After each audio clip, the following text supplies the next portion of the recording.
Salam sejahtera bagi kita semua, terutama bagi Ibu Sira Kamila sebagai guru dosen Bahasa Indonesia, beserta teman-teman sekalian. Kali ini saya akan mempresentasikan makalah yang berjudul Analisis Penggunaan Layar Screen Time Terhadap Kesehatan Mata dalam Jangka Waktu Lama pada Mahasiswa. Jadi, anggota kelompok kami berikut, saya ada di dalamnya. Kemudian kita ke bagian pendahuluan. Jadi, di era digital ini, pertumbuhan pesat dalam teknologi informasi dan komunikasi telah membawa perubahan besar dalam kehidupan sehari-hari, termasuk dunia pendidikan. Kajian literatur yang kami lakukan menunjukkan bahwa mahasiswa masa kini cenderung memilih opsi digital untuk obrolan sosial, hiburan, maupun kegiatan akademik, yang berdampak pada meningkatnya screen time. Oleh karena itu, penting untuk memahami efek jangka panjang screen time yang berlebihan pada kesehatan mata mahasiswa. Karena mahasiswa adalah salah satu kelompok yang paling sering terpapar layar untuk waktu yang lama setiap hari. Nah, berikut rumusan masalah dan tujuan penelitian kami. Rumusan masalah yang pertama, apa saja gejala dan dampak kesehatan mata yang dialami mahasiswa akibat penggunaan layar berlebih. Kemudian, bagaimana kebiasaan screen time mahasiswa dan strategi yang digunakan untuk mengelola penggunaan layar secara sehat.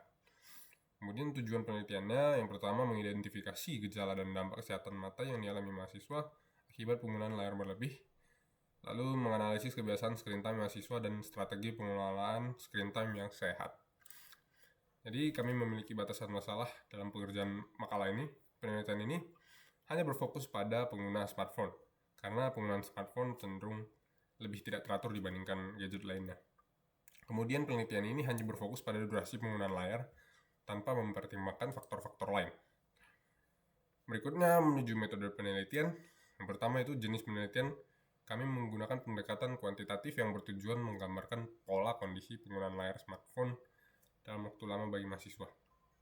Nah, lokasi dan waktu penelitian ini dilakukan secara daring dengan responden dari kalangan mahasiswa Institut Teknologi Bandung. Waktu penelitian ini mulai dari tanggal 2 Juni 2025 hingga 18 Juni 2025. Kemudian populasi dan sampelnya. Populasi yang digunakan dalam penelitian ini mencakup seluruh mahasiswa aktif Institut Teknologi Bandung yang menggunakan layar smartphone dalam aktivitas sehari-hari. Sampel yang kami gunakan yaitu sebanyak 12 mahasiswa aktif Institut Teknologi Bandung dari berbagai fakultas. Nah, kita masuk ke kajian teori. Definisi dari ruang lingkup penggunaan layar. Jadi, screen time atau waktu layar adalah waktu yang dihabiskan untuk menonton televisi, bermain video game, atau menggunakan perangkat elektronik dengan layar. Awalnya, kegiatan di depan layar seringkali dikaitkan secara sempit dengan aktivitas hiburan pasif. Namun belakangan ini penggunaan layar tidak lagi terbatas pada satu aktivitas, melainkan telah berkembang menjadi bagian dari berbagai aspek kehidupan. Pada tahun 2024, rata-rata waktu penggunaan layar secara global mencapai 6 jam 40 menit per hari. Berikutnya, mengenai kesehatan mata dan fisiologi penglihatan. Jadi, kesehatan mata adalah keadaan di mana kesehatan mata dan kemampuan fungsional dimaksimalkan, sehingga berkontribusi terhadap kesehatan dan kesejahteraan secara keseluruhan. Ini menurut International Agency for the Prevention of Blindness, kesehatan mata yang optimal berkontribusi secara signifikan terhadap kesehatan dan kesejahteraan secara keseluruhan. Untuk memahami dampak screen time, penting untuk meninjau beberapa komponen kunci dari sistem visual manusia, mulai dari struktur terluar hingga lapisan paling sensitif dalam mata. Jadi fokus kami yaitu mengenai anatomi dan fisiologi mata yang relevan, yaitu retina. Retina adalah lapisan pekat cahaya di bagian belakang mata. Fungsinya adalah mengubah cahaya yang masuk menjadi sinyal saraf yang kemudian dikirim ke otak untuk diproses sebagai gambar. Sel-sel fotoreseptor ini bertanggung jawab untuk mengubah cahaya menjadi sinyal listrik yang kemudian dikirim ke otak untuk diproses menjadi penglihatan. Nah, fotoreseptor terbagi menjadi dua jenis, yaitu sel batang dan sel kerucut. Sel-sel khusus ini berada di dalam retina yang bertanggung jawab untuk mendeteksi cahaya. Yang pertama, sel batang sangat sensitif terhadap cahaya redup dan bertanggung jawab untuk penglihatan malam serta penglihatan tepi. Yang kedua, sel kerucut bertanggung jawab untuk penglihatan warna dan detail visual dalam kondisi cahaya terang. Jadi, sel-sel berikut berpengaruh terhadap penggunaan layar melalui cahaya biru. Berikut hasil penelitian kami. Yang pertama itu berdasarkan hasil survei, mayoritas responden, yaitu sebanyak 75%, menggunakan smartphone lebih dari 6 jam. Sesuai dengan kajian teori kita sebelumnya, dan berikut ditunjukkan oleh grafik.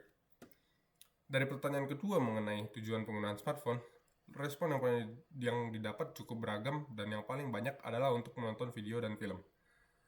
Jadi pola penggunaan ini mencerminkan screen time yang tinggi dan kurang seimbang. Hal tersebut berpotensi memberikan dampak negatif terhadap kesehatan mata. Nah, hasil survei yang berikutnya, berdasarkan kesadaran mahasiswa, berikut hasil survei yang didapati. Yang pertama, sebagian besar mahasiswa, 75% dari total keseluruhan, mengakui bahwa penggunaan smartphone cukup berpengaruh terhadap kesehatan mata. Namun belum banyak tindakan preventif yang dilakukan. Lalu sebagian besar mahasiswa juga mengetahui aturan 20-20-20 dan cara untuk membatasi penggunaan layar. Namun hal tersebut belum menjadi kebiasaan mahasiswa untuk melindungi kesehatan mata. Jadi kesimpulan dan saran kami, sebagian besar mahasiswa mengalami gejala DES atau Digital Eye Strain akibat penggunaan smartphone yang lebih dari 6 jam per hari. Gejala paling umum meliputi mata lelah, sakit kepala, penglihatan kabur, dan mata perih. Hal ini menunjukkan bahwa screen time yang berlebihan telah berdampak nyata terhadap kesehatan mata mahasiswa.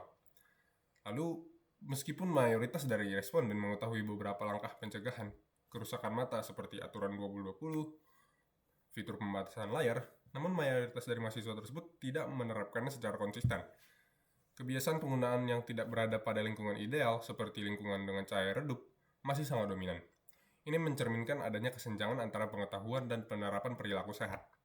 Saran dari kami, peneliti selanjutnya dianjurkan melakukan studi longitudinal dengan populasi lebih besar dan rentang usia beragam, tidak hanya mahasiswa, serta memasukkan variabel kualitas tidur, frekuensi, istirahat mata, dan pemakaian perangkat lain, yang merupakan faktor-faktor lain.